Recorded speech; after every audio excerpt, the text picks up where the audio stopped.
پی محمود اینی که دخوازن گوندی وان ناس بکن گوندی من نوی خواه بوستپه معنی چی؟ معنا بوستپ دبی یعنی گر گوندی بگر و حری خوی وای جوراوینه بوزه بوستپ بالتركي وانا والي كرن اره نواجي بعربي جي تل المشرق تل المشرق كردي هي نولنا إن شاء الله وليبي گوند کی آوا کرد؟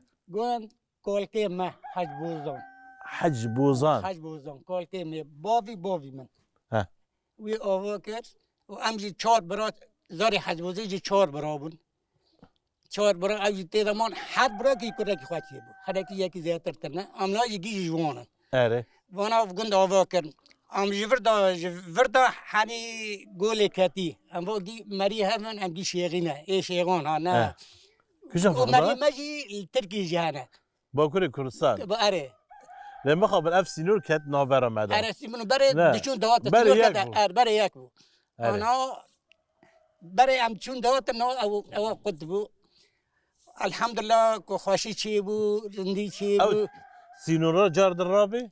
الرابع أم ديسا بياكو نه إن شاء دیسا الله بیاک إن شاء الله یعنی ام نه بیجا روجاوا باگم بیجا أم جي كردستان. أم كردستان جي بياكو لا. أري تقول حياة كوجا قولي؟ قولي كاتي حدودي عربون حدودي عربون كدر يا ابني. رود كويدا دوري 10 كيلومتر باقي عشيرة مي عشيرة شيخانة بله يعني چقدر گونده والفر هنا؟ قندي مس بينشيس قندكي مال بري ها شيخان. نه دم مرات به شیخی گشتی بره هفن مروفه هفن شيخي چهار آتنه چهار سيف كون دون كون وصلون شي حيدر جعفران دبن عندي شي حيدر چهار آتنه بله هر آتا وی جي کجا نه؟